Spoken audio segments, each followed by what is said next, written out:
Buen día, mi nombre es Kevin Niño Tejada y hoy vamos a ver los conceptos básicos de Machine Learning. Cabe recordar que este curso está basado en el curso del MIT, como lo hemos visto durante la clase. Los objetivos de este video son una breve introducción sobre los conceptos de Machine Learning, el proceso de clasificación de imágenes como ejemplo para ilustrar los conceptos de Machine Learning y conocimientos base o ideas base acerca de PyTorch. Iniciemos por la clasificación de imágenes. Esta clasificación consiste en asignar una etiqueta única a una imagen. En este caso observamos que la imagen que tenemos es un gato y le vamos a asignar su única etiqueta que va a ser gato. Entonces el modelo de Machine Learning lo que va a realizar es que va a analizar unas características específicas y va a aprender a realizar esta clasificación. Entonces, este clasificador, su único resultado va a ser gato. Además de la clasificación, como lo vimos en el slide pasado, la visión por computadoras abarca tareas un poco más complejas como la segmentación de imágenes, donde se identifican regiones y objetos dentro de una misma imagen. Observamos ahí que no solo está el gato, también se pueden observar otras imágenes donde hay un carro, un caballo, una persona, objetos atrás. Vemos abajo en la segmentación que identifica imágenes, perdón, animales, nubes y demás objetos que hay allí. Pero entonces para abarcar o entender todos estos conceptos básicos del Machine Learning, es importante iniciar por entender qué es una imagen. Las imágenes pueden entenderse como funciones en dos dimensiones, como f de x y xy, donde estas dos variables representan coordenadas espaciales y también corresponden a intensidad en ese píxel, en ese punto, intensidad y amplitud respectivamente. Si observamos en la imagen, eh, podemos imaginarnos o entender que una parte, un punto de esta imagen corresponde a intensidad y amplitud en ese píxel en específico. Ahora, una imagen digital se obtiene mediante dos procesos. Uno que es el muestreo, que define pues la resolución que va a tener esa imagen, y el otro es la cuantización, que determina la precisión de los valores de esta intensidad en cada píxel. Si observamos como teníamos la imagen originalmente, después de estos dos procesos obtenemos una imagen con resolución, es decir, los tamaños en términos de píxeles, donde va a estar ubicado cada uno de estos, y la cuantización, el valor de intensidad que va a tener cada uno de estos píxeles, dependiendo ya sea del color o pues de la intensidad que tenga en blanco y negro. También tenemos que mencionar que las imágenes cuando están a color están compuestas por tres canales como lo hemos visto durante las clases. En este caso son rojo, verde y azul. Cada uno de estos va a tener una función o va a corresponder a una función bidimensional. Es decir, cada uno de estos canales es una imagen. Y combinando las diferentes intensidades de rojo, verde y azul, podemos representar más de 16 millones de colores en una sola imagen digital. Entonces, ahora, para entender un modelo de clasificación, debemos entender que las clases se representan mediante una codificación llamada one-hot encoding. Esta codificación, que corresponde a esta de acá, em, corresponde a que cada clase tiene un valor único pues, en cada vector, digamos. Si computáramos, digamos, esta imagen, ¿sí? Cuando realizamos la clasificación obtenemos estos porcentajes del clasificador. Al hacer la representación por one-hot encoding, vemos que el porcentaje más alto correspondiente a una clase, este va a ser el correspondiente a un 1, el resto van a ser ceros. Entonces, un buen clasificador debe ser robusto a variaciones como la iluminación, la perspectiva, cambios en el tamaño y debe tener la capacidad de seguir distinguiendo entre clases. Si vemos en los ejemplos diferentes cambios de iluminación, de formación, incluso que haya en una sola imagen varias clases, él debe tener la capacidad de distinguir las clases sin importar los obstáculos que hayan. Por lo tanto, para hacer más robusto nuestro clasificador, debemos darle varios ejemplos de la misma imagen para que éste aprenda de, de todo este conjunto de cada clase. Si vemos, observamos diferentes variaciones de lo que es un gato y él va a poder aprender que un gato no es solo la primera imagen que observamos en estos slides, sino que hay distintas formas, distintos colores, distintos tamaños, también dependiendo de la iluminación de la imagen, y así vamos a hacer que nuestro modelo sea más robusto. Un ejemplo de un dataset que vamos a estar como trabajando durante este video es el dataset CIFAR 10.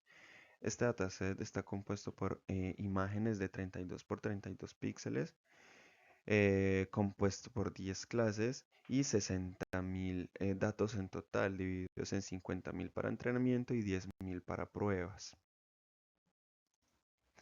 Los pasos generales que tenemos para realizar un clasificador, para crear un clasificador, el primer paso es dividir el conjunto de datos que tenemos, el conjunto de imágenes, en subconjuntos, uno para entrenamiento y otro para pruebas. Esto es lo más común que se realiza para que nuestro clasificador pueda entrenarse y pueda evaluarse eh, y probarse de forma correcta.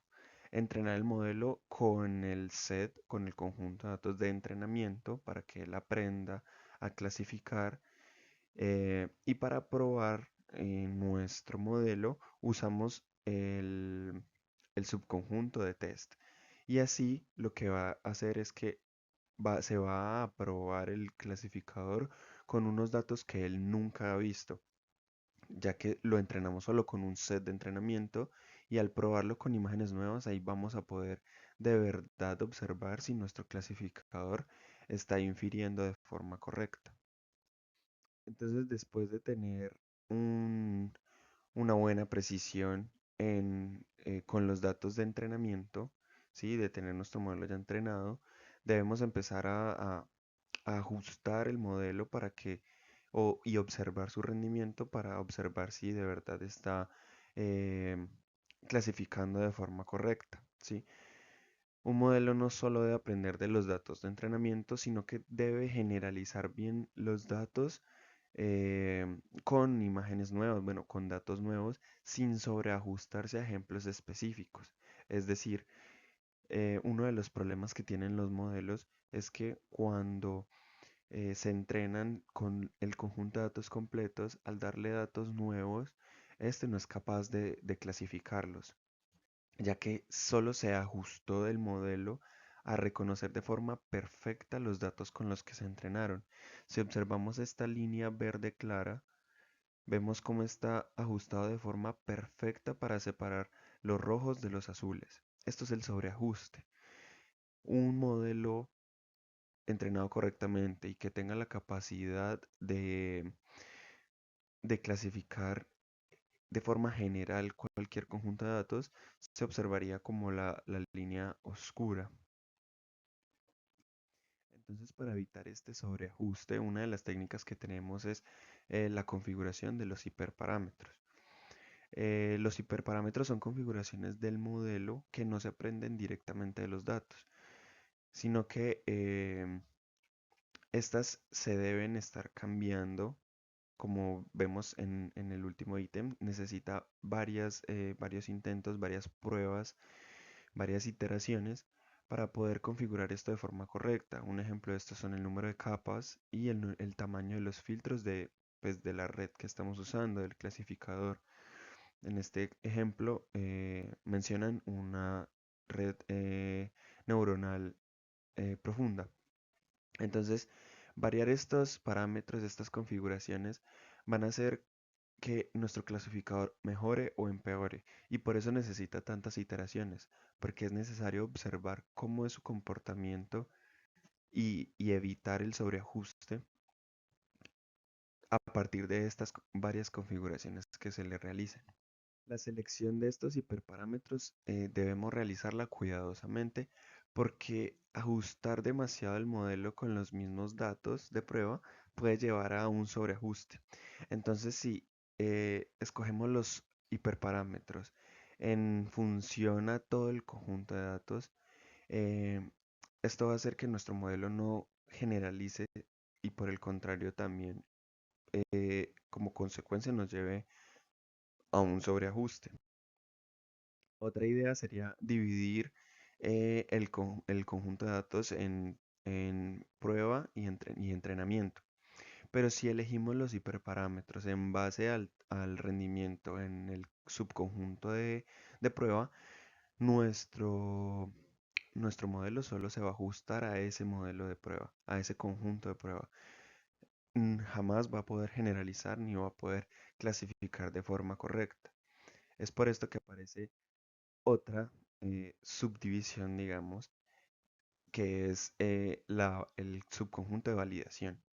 Si nosotros dividimos el conjunto de datos en entrenamiento, validación y prueba, y elegimos los hiperparámetros en función de la validación, de prueba y de test, esto va a hacer que eh, nuestro modelo generalice de forma correcta y no haga un sobreajuste. En resumen, tenemos que lo primero que debemos hacer es dividir muy bien el conjunto de datos que tenemos. em, Dividirlo en entrenamiento, en validación y en pruebas. Luego, para entrenar nuestro modelo, seleccionamos los hiperparámetros que vamos a utilizar y vamos a utilizar solo el subconjunto de entrenamiento para que el modelo aprenda a clasificar si es el caso. Luego, para evaluar el modelo, vamos a comparar los resultados de este modelo con unas etiquetas, digamos, de referencia, las etiquetas verdaderas, las que nosotros sabemos que están correctas. Vamos a comparar eso con los resultados de nuestra red y esto lo vamos a hacer en base al subconjunto de validación. Si los resultados no son de nuestro agrado, vamos a repetir de nuevo el paso 2, modificar los hiperparámetros y hacer otra vez todo el procedimiento. Luego vamos a comparar, ya después de estar bien contentos con nuestros resultados en la evaluación, vamos a pasar a la prueba y vamos a comparar con estos resultados con otro subconjunto que él jamás ha visto, del cual también tenemos nosotros la, la verdad, es decir, las etiquetas de referencia, la referencia correcta. Y por último, ya lo que hacemos es desplegar este modelo.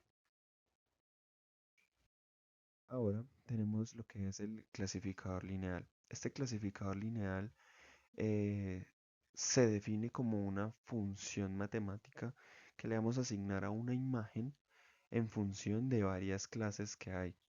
Esta imagen se va a clasificar a una de esas clases, se va a etiquetar según una de esas clases, pero esto se realiza a partir de una función matemática. ¿Cómo se realiza esto? En base a esta función matemática se generan unas puntuaciones para cada una de esas clases según la imagen que tengamos como entrada. La clase con una puntuación más alta es la que va a ser la predicción de este modelo. Debemos tener en cuenta que la entrada eh, está representada por los píxeles de la imagen como un arreglo de números. Por ejemplo, en este caso el arreglo de esta imagen corresponde a un 32 por 32, que son las dimensiones de esta, y un por 3 que corresponde a los canales RGB de la imagen. También tenemos los parámetros W y B, en el cual W corresponde a los pesos del modelo, los cuales son los valores que este modelo va a ajustar durante el entrenamiento para poder aprender a distinguir entre las clases. Y la B es el sesgo, el bias, que va a ayudar a ajustar la salida en el modelo. Luego pasamos em, a las 10 clases que tenemos y a la cual se le va a asignar un puntaje a cada una de estas. Y al final se genera una clasificación a una etiqueta de este conjunto de clases. El clasificador lineal lo podemos describir matemáticamente con la ecuación que observamos aquí, donde en la función de x sub i que corresponde a las entradas, en función de w que son los pesos y en función de b que es el bias. Esto va a ser igual a los pesos por la entrada más el bias, ¿sí? La imagen, esta imagen de entrada la vamos a convertir en un vector, que va a ser un vector columna, que en este caso va a ser de 3072 valores. Luego esto lo vamos a multiplicar por la matriz de pesos W, donde cada una de estas filas corresponde a una clase diferente. Luego esto se suma con el bias para ajustar la salida y estos puntajes que obtenemos corresponden a cada una de esas clases, lo que es 96.8 para gato, 437 para perro y 61.95 para barco. La clase con la mayor puntuación es en este caso, la predicción del modelo. Debido a que la motivación de este curso es mejorar o está en base al el rendimiento en hardware que tienen estos modelos.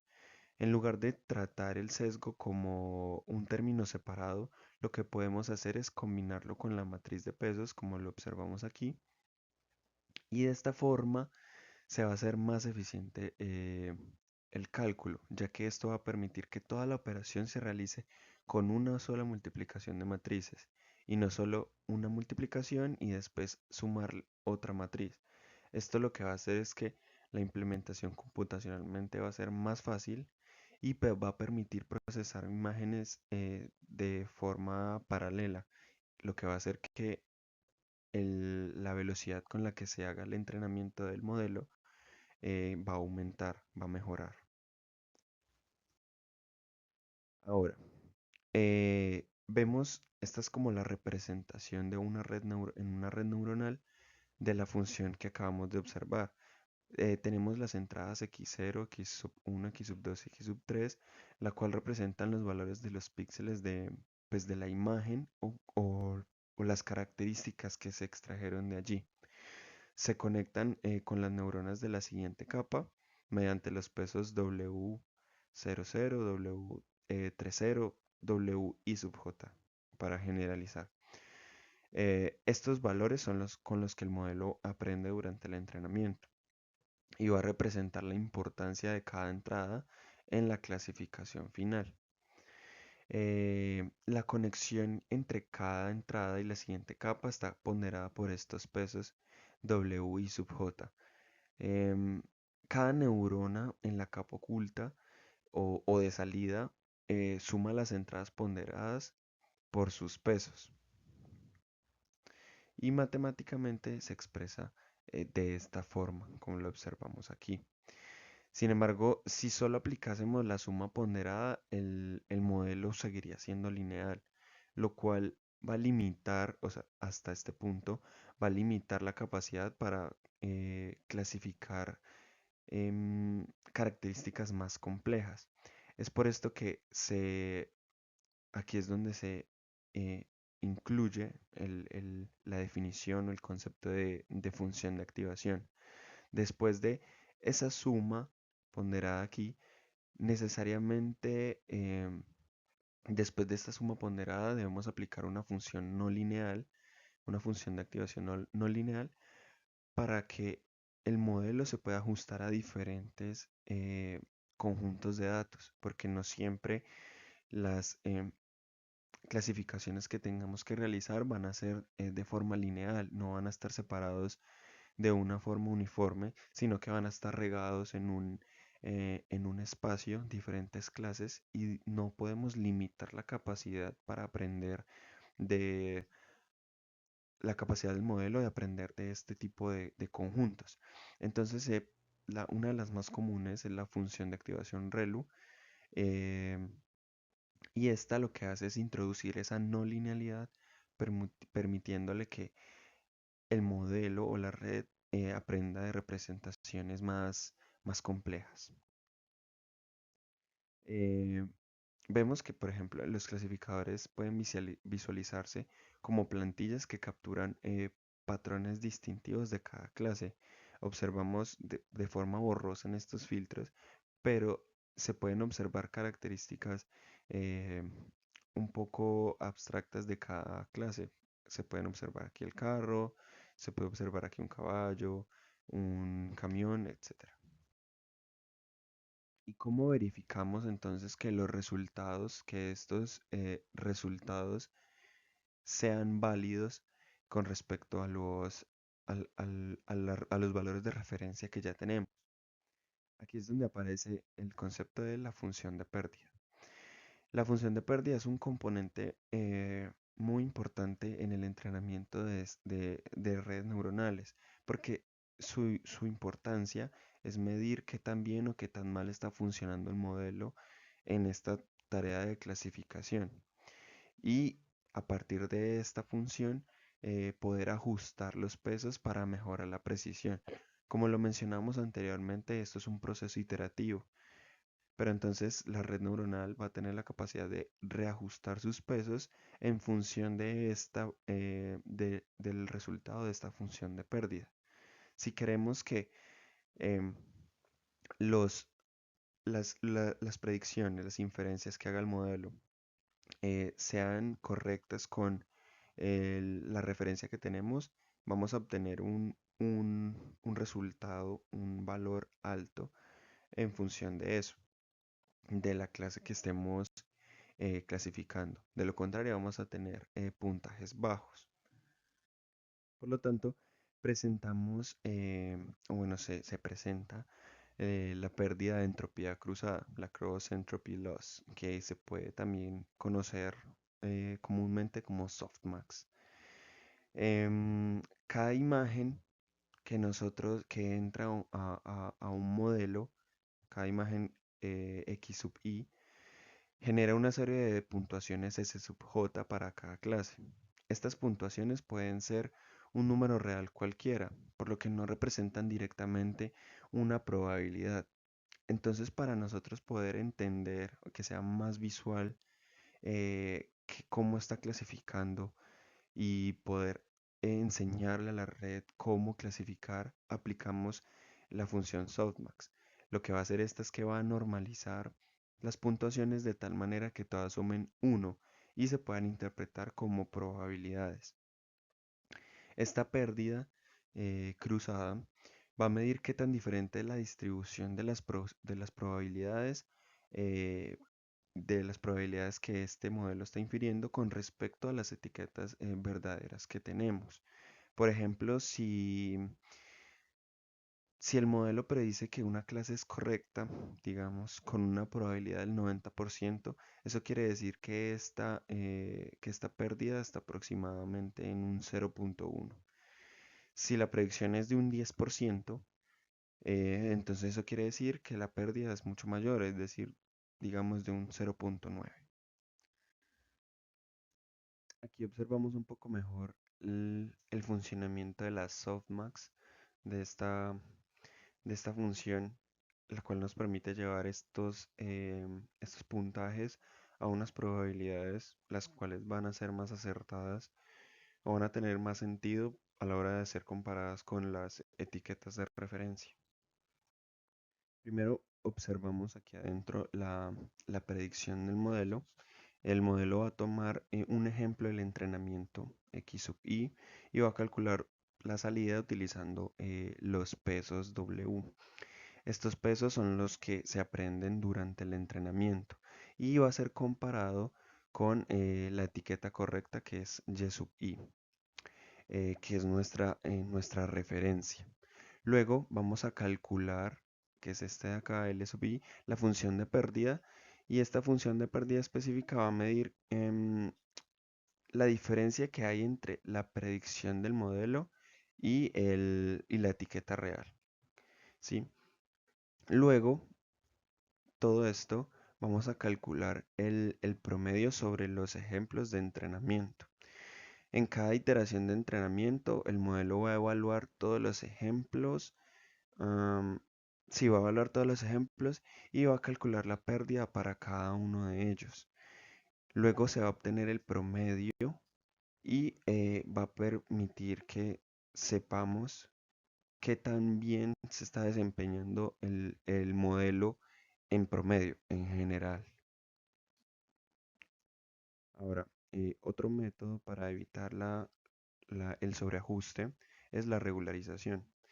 Esta regularización nos va a permitir esto añadiendo restricciones al modelo, como lo pueden ser la reducción del número de parámetros, aplicando penalizaciones.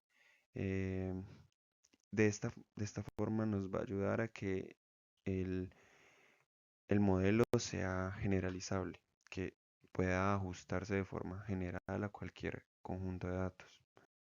Observamos aquí una comparación entre el error de prueba y el error de entrenamiento. Cuando el modelo no se ajusta a nada, a ninguna clase, no está infiriendo de forma correcta, vemos un error alto en ambos conjuntos de datos, en prueba y en entrenamiento. Conforme va avanzando la gráfica, vemos que cuando hay un buen comportamiento en ellas, el error es un poco más alto en prueba que en entrenamiento, debido a que la cantidad de datos que hay en prueba siempre es menor al de entrenamiento. Y cuando hay sobreajuste, vemos que el de entrenamiento no tiene problema debido a que hay overfitting. Cuando hay overfitting en el entrenamiento, el error en prueba va a ser siempre muy alto, ya que él no va a tener la capacidad de clasificar el conjunto de prueba, ya que es un conjunto que nunca ha visto y solo se ciñe, se especifica a clasificar ese conjunto de datos de entrenamiento. Entonces, una técnica para poder aplicar esta regularización, una de sus técnicas en Deep Neural Networks es el dropout. El dropout es una técnica de regularización que lo que va a hacer es desactivar aleatoriamente algunas neuronas de esa red durante el entrenamiento. Y de esta forma el modelo se va a hacer más robusto, ya que va a tener que clasificar con ciertas neuronas apagadas y esto va a ser de forma aleatoria. De esta manera el modelo se va a hacer más robusto. Otro concepto importante que debemos mencionar es el gradient descent. Este algoritmo nos va a permitir optimizar los parámetros del modelo y minimizar la función de pérdida. Tenemos que recordar que el learning rate, como se señala aquí, es un número pequeño, entre 0 y 1. Y este lo que va a hacer es controlar qué tan grandes son los pasos que vamos a hacer para el descenso y poder llegar al mínimo. Es decir, estos pasos que vamos a tomar aquí. Y la derivada de, que observamos aquí en esta fórmula, lo que va a hacer es que va a controlar la dirección del paso que se va a dar. Es decir, si el paso desde aquí va a ser en esta dirección, en esta dirección, en esta dirección, o si se viese en un plano en 3D, como en la siguiente diapositiva ya lo vamos a observar, eh, es la dirección y el tamaño del paso que vamos a dar para poder llegar a ese mínimo. Aquí observamos ese cambio. El learning rate podría ser el paso de aquí a aquí nada más, luego de aquí a aquí, y así sucesivamente va a estar haciendo esto en caso de tener un learning rate bajo. Si tuviésemos un learning rate alto. Si tuviésemos un learning rate bajo, él va a ir un poco más seguro, pero se va a tardar muchas más iteraciones, lo que va a hacer que el modelo converja mucho más lento, que es lo que observamos aquí. Esto es el problema que se mencionaba en clase del vanishing, y es que el modelo no va a converger de forma correcta ya que va a estar rebotando, o sea, directamente no va a converger.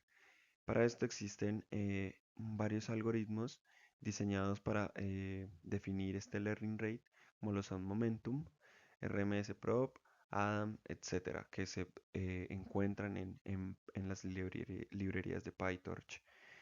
Un learning rate bajo, como ya lo mencionamos, va a ocasionar que se deban hacer muchas iteraciones y va a hacer que converja ya sea en un mínimo local y quede atrapado ahí, o que simplemente eh, el tiempo para converger sea muy alto. Observamos aquí una comparación entre diferentes valores del learning rate y cómo estos influyen en, en el tiempo en el que tarde el modelo en converger, y también la pérdida que estos generan en el modelo en la hora de clasificar. Si tenemos un learning rate muy alto, vamos a tener pérdidas muy grandes y jamás va a poder converger el modelo. Si tenemos un learning rate muy bajo, va a converger, pero se va a tomar muchísimo tiempo en tener una pérdida baja con respecto al tiempo. Si tenemos un learning rate alto, vemos que va a converger rápidamente, pero vamos a tener de todas formas aún una pérdida significativa. Pero si tenemos un buen learning rate, si hallamos ese valor con esa relación entre lo rápido que va a ser y las pérdidas que va a generar, vemos que va a disminuir la pérdida considerablemente en función de un buen tiempo. Otro aspecto muy importante en el entrenamiento de redes neuronales es cuándo y cómo se actualizan los pesos. Existen tres enfoques principales.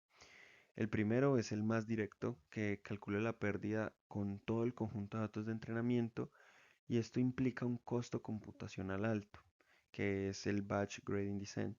El segundo, el Stochastic Gradient Descent, es más rápido, menos costoso computacionalmente, pero es mucho más ruidoso, por lo que tiene una precisión muy baja.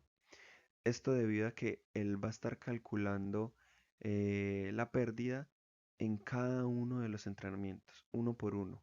En cambio, en el anterior, él va a calcular esa pérdida en el set completo.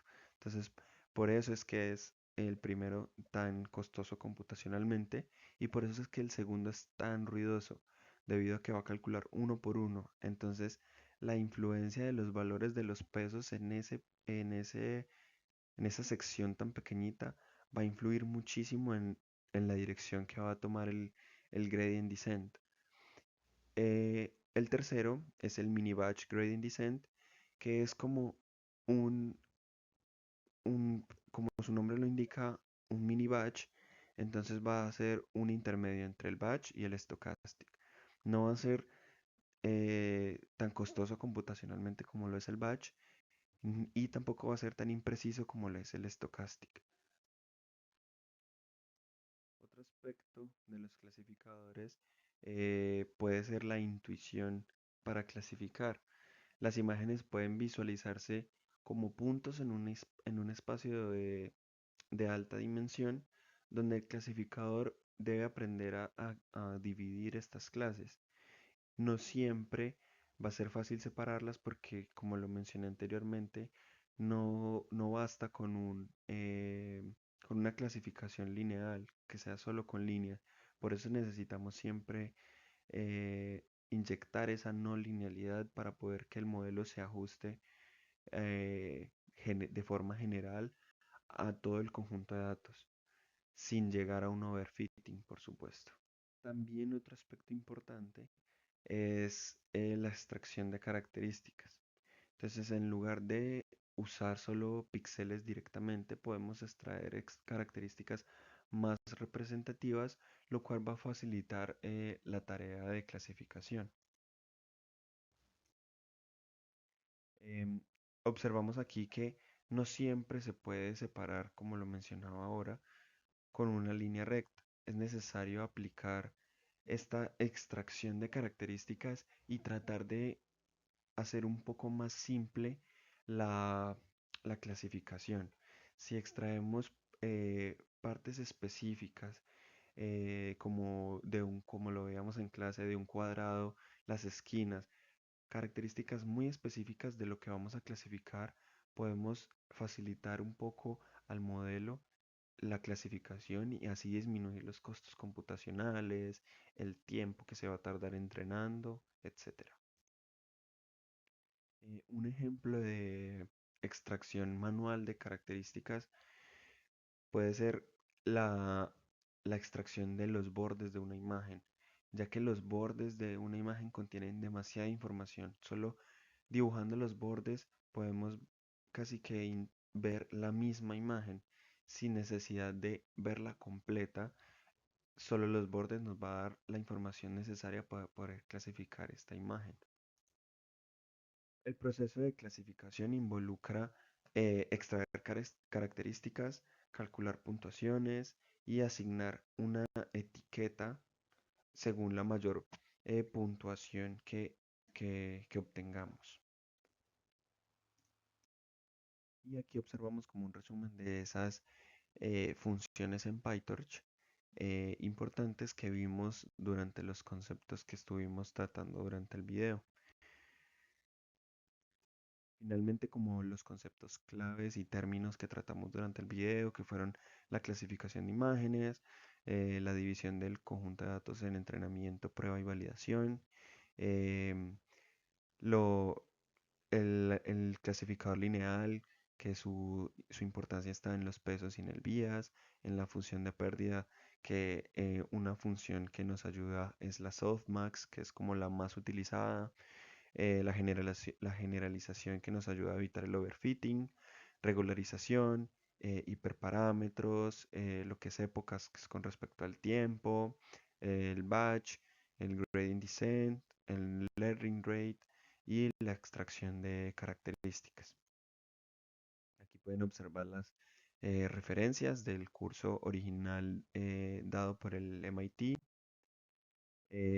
los textos de referencia y finalmente vamos a pasar a el navegador donde vamos a ver este demo del set de datos que les hablé inicialmente del CIFAR 10 entrenándolo con una CNN en tiempo real y vamos a observar cómo funciona o cómo entrena una convolucional en tiempo real.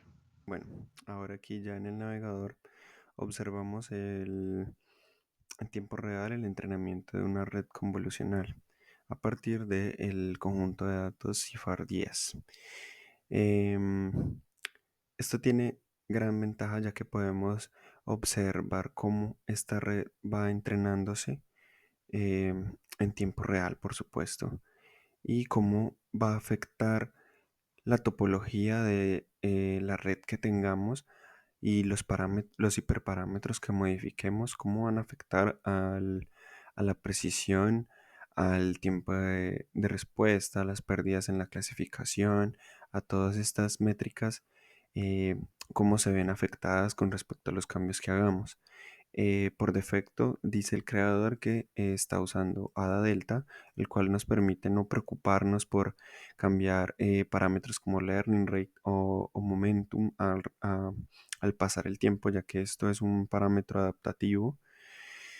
Pero de todas formas existen aquí los parámetros y los podemos variar y podemos, por supuesto, observar cómo afectan estos a la precisión del entrenamiento, a la precisión de la validación, a las pérdidas en la clasificación, etcétera.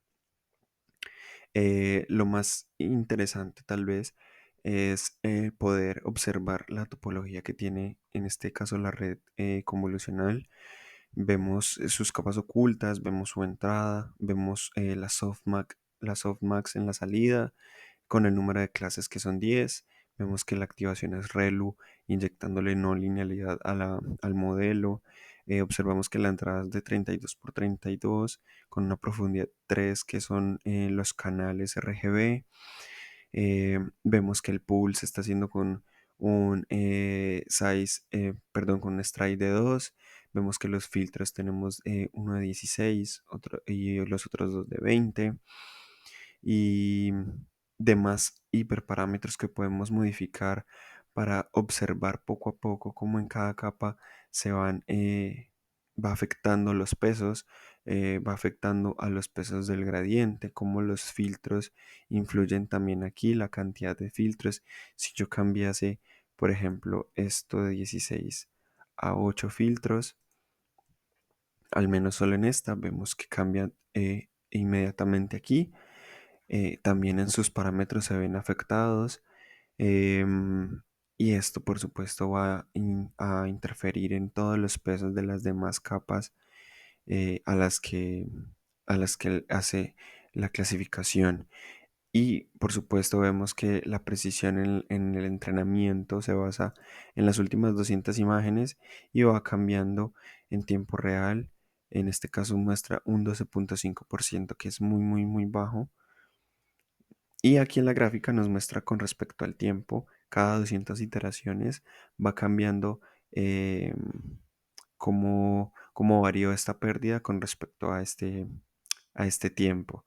Es una buena herramienta para terminar de comprender estos conceptos básicos y los conceptos que hemos visto en clase de los tamaños de los filtros, cómo afectan estos parámetros a los resultados en los pesos, las activaciones, ReLU, se pueden utilizar otras, sigmoide, tangente hiperbólico, agregar más clases, menos clases, un batch size más grande, el método ADA Delta, el de actualización de pesos, en este caso está usando un Stochastic Gradient Descent, etc. En general es una muy buena herramienta y eso sería todo por este video. Gracias.